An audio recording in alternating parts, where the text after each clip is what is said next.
First of all, the internet, to believe or not to believe. I know that you guys probably do a lot of research on the internet, even little things like finding out the weather for the day. Do you guys go to the internet for that? Yeah. Yeah, I'm sure you guys are doing a lot of little things on the internet to find information. And what we need to keep in mind is that there are some things on the internet that are not really trustworthy. So hopefully this will kind of help go through a few things that will help you guys make some good decisions. So internet, to believe or not to believe. First of all, why should you evaluate an internet resource? One thing is, anyone can publish something on the internet. There could be someone who is a fifth grader who's doing a class report, and they decided to publish it on the internet, and if they did not do research, unless it's a fifth grader, you may not want to quote a fifth grader on a paper that you're writing. Also, with the internet, there are not editors like we have who edit books or fact checkers. So there could be a possibility where information is incorrect. Also, there are no standards on the web. So that means that anyone can publish things, and it may or may not be accurate and true. Okay.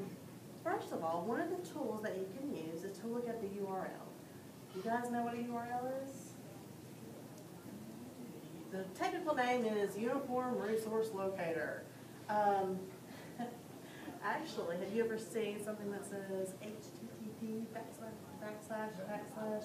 www? That's your URL. And there's a lot of information that you can find out in a URL. It's a unique address of a web document. So some of the URL things that you'll see, some of the domain names that you'll see are, here's some that are really reliable typically. Something that ends in edu, that's going to be a college resource, some sort of resource from a university, higher education. ORG is a nonprofit organization, probably is your school web address in an ORG, nonprofit, yeah. And then government agencies, .gov, have you guys seen that before? CDC.gov, that will give you information on swine flu outbreak, things like that. That's a little dated, isn't it? INT is international organization, and of course .com, those are commercial organizations. A lot of times those commercial organizations can sometimes be funded from groups that have a perspective that they want you to believe.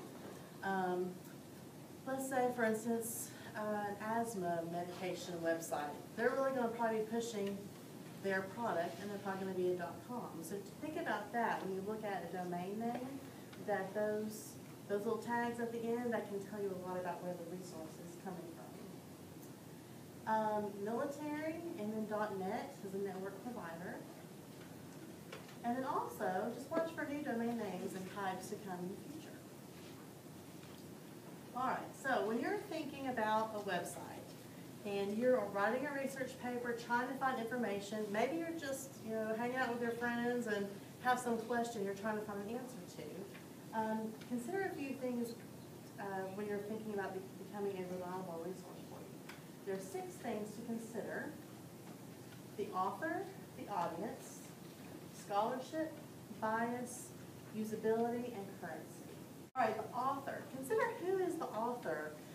Sometimes you may not know who the author is of the website or the article that you have found. If you don't know who it is, you might want to try to dig a little bit deeper and see if you can find out.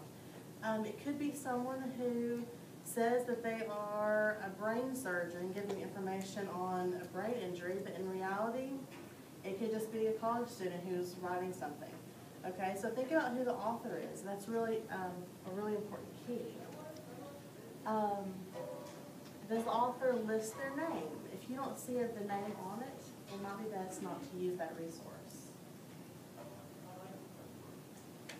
Consider also your audience.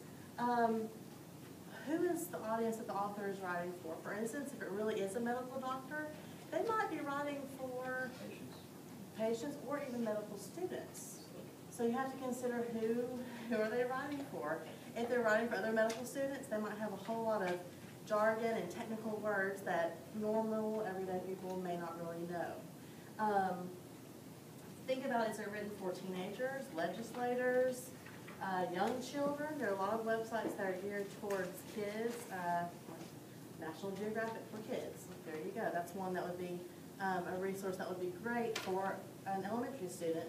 If you're writing a research paper, it might still be a good resource for you, but it may not be as technical as what you're needing. Okay, scholarship. This means how much validity is there in the article? Is it cited with a reference? I think hopefully you guys have been learning about citations and how to write them whenever you do write a paper, making sure that you do give appropriate credit to where you received your information. But websites should be doing the same thing too. They should also list who are they citing, where did they get their information. Is there evidence to substantiate the author's expertise with the subject? Is it a medical doctor? We could talk about that. Or is it someone from NASA who's had 25 years experience with the NASA program? Is the information accurate and verifiable? Can you cross-reference it and look at maybe an encyclopedia website to see if the information matches up? Is that actually accurate? And something else that's really important is to watch for spelling and grammatical errors. If you see a website that has a lot of misspelled words, no one's really fact-checking that probably. If they have a lot of, if they're missing periods and they have words that are common misspellers like there and there, if they're not used correctly. Those are some things that should really make you stop and question what you're reading. Okay, bias. Is the web page sponsored by a corporation trying to sell you something? I was talking a minute ago about the asthma situation, an asthma company that's selling something to you. They're really trying to push your product. And sometimes they'll have a website that looks just like the National Geographic page. It might look very similar, clean and crisp, but at the same time, they're really pushing their product. It's kind of like just like commercials on TV when you're a kid, they're always pushing toys. Well, on the internet, they're trying to push their products too. They're trying to sell you stuff, so be very wary of that. Also, look at the author. It's talking again about drug companies, asthma medication. Sometimes if you scroll all the way down to the bottom, you can see that it might be sponsored by a company that wants you, again, to buy their product. And then also, the last point here is the web page owner or organization looking to present their point of view on an issue. Well, we've got some elections coming up in the next year or two, so there'll be a lot of companies out there who are also going to be pushing their political views. That's something to keep in mind as well. Usability. Is the website user-friendly? Have you ever gone to a website that's kind of hard to navigate, it's hard to find what you're looking for? A lot of times, websites that are clearly organized have more validity to them as well. They're uncluttered and clean, clear and accurate links. Are the links working properly? Those are some things to keep in mind too. Currency. We're not talking about money, we're talking about how current is this information. If you're looking up something about the war in Afghanistan, and you find a website that has information, but you look at the date and it's dated for 2006, it's a little old. We need to keep that in mind. You might want to look for things that are only a couple of months old. There are a lot of things that are changing. You know, news websites like U.S. News and World Reports, those things are updated, obviously, daily. So we need to kind of keep that in mind too. How current is the information? When is it dated?